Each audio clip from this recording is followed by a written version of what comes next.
Mi nombre es Guenther González, soy trabajador de Pioneer Flour Mill y tengo trabajando con esta compañía casi ya 30 años. Hemos pasado por varias etapas en la compañía. Soy miembro de la unión 657,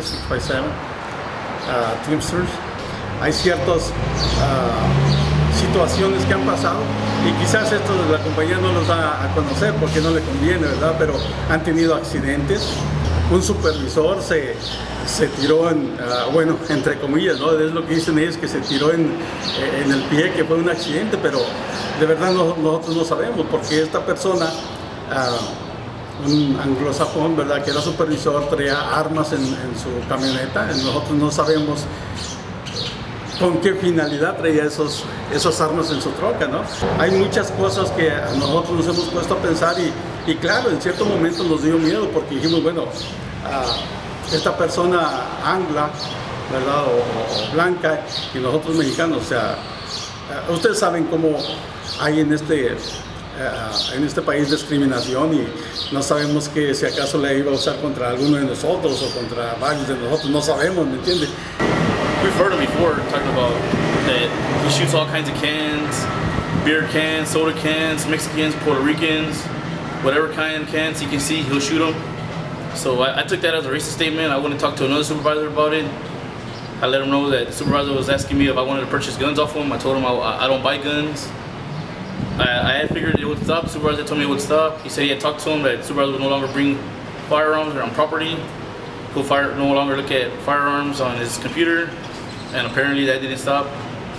Supervisor a couple months ago when he shot himself in the leg. And as we're hearing right now, the supervisor's still not fired.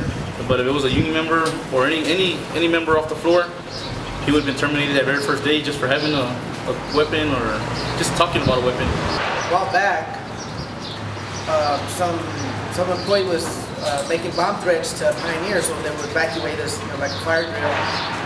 And apparently at this time, Pioneer hired extra security guards.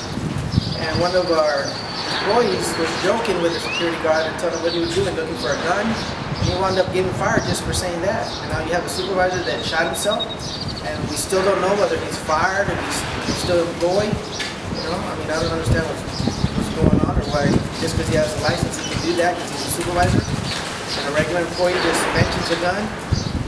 Oh, David Fay, he's a pretty cool dude.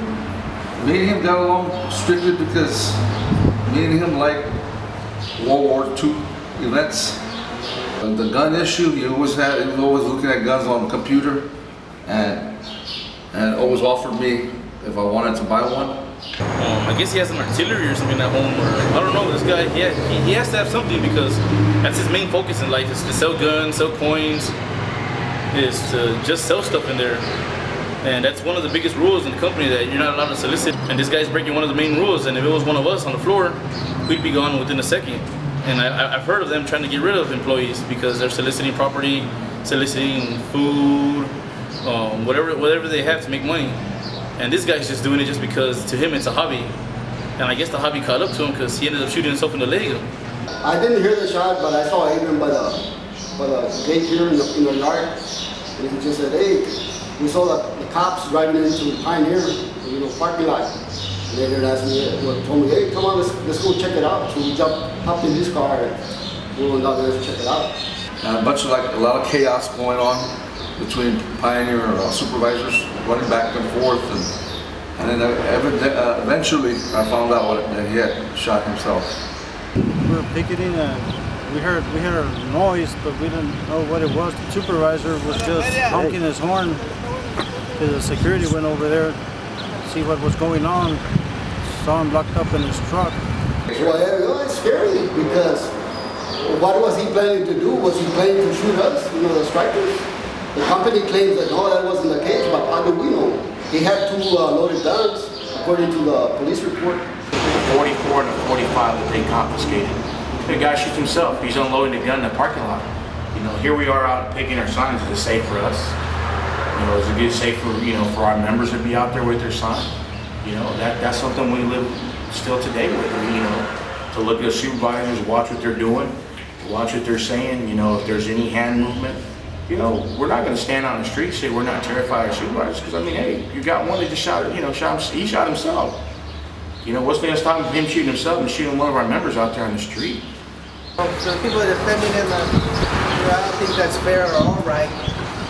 But you know, it's unfortunate that he shot himself. You know, we don't have nothing against it. We just want to know what he was doing with 2 loaded guns on company property.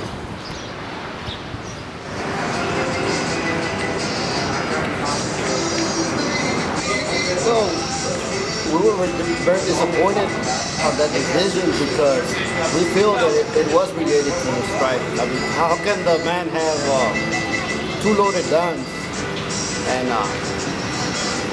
we not be concerned? You know, very disappointed. The police report states that he was unloading the gun. Maybe he was loading it and getting it ready to use it on the strike. Yes, we're very disappointed. We're personally appealing the charge, and hopefully that ruling will be overturned and we'll get a favorable decision.